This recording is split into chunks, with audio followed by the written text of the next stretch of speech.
Martha, my love. Something has gone sour over at Port Churn.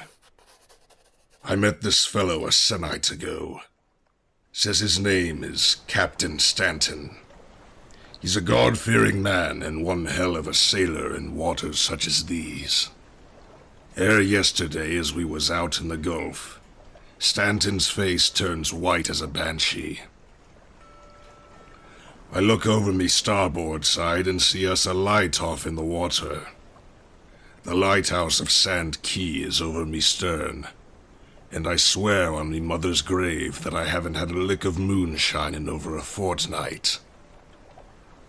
Stanton tells me it be the lighthouse of Port Churn.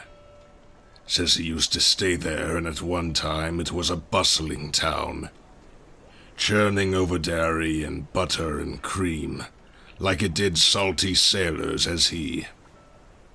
Then one day, he tells me, a fellow he knew, a fisher as I, throws Chum off his port side, figuring he catch an unholy number of mackerel. The lad was inland, he says, and the tide was low. Stanton swears to me that what the lad told him was true, that the Chum began swimming. I say he's mad, but he swears it, and a God-fearing man as he don't fib. Word got around Port Churn, he says. Says the fisher lad wasn't the only one who'd seen it. Hell, some of the locals, he tells me, says that very low tide by the quay be the fountain of youth, and that Ponce de Leon charted the wrong coast. He swears me never to tell a soul. I swears it. Yet as I be writing this letter to ye, I fibbed. Swear to me, my love, that ye don't tell a soul, lest the Lord strike me dead. And I know ye never been a fibber. Stanton tells me more found out about the waters. Says they be magic. I tell him I don't believe in superstition, and he calls me mad. Says the Lord works in magic.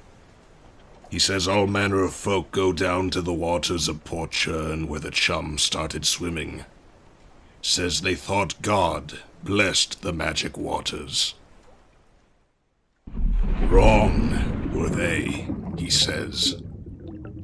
Stanton tells me they tossed the dead into the tide. Folks thought God would raise them up again like Lazarus, he says. Says they came back sour, though, like rancid fish. Says it smelled like chum.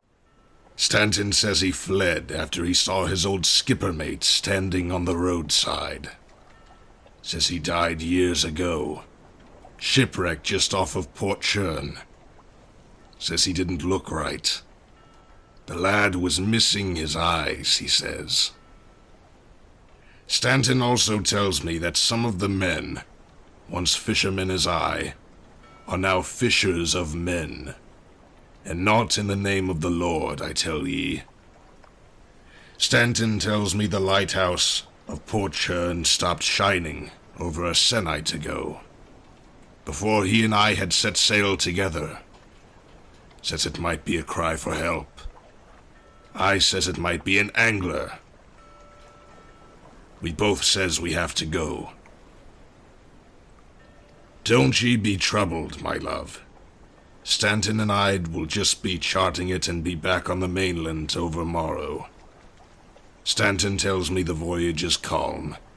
Says he calls the place Port Chum now.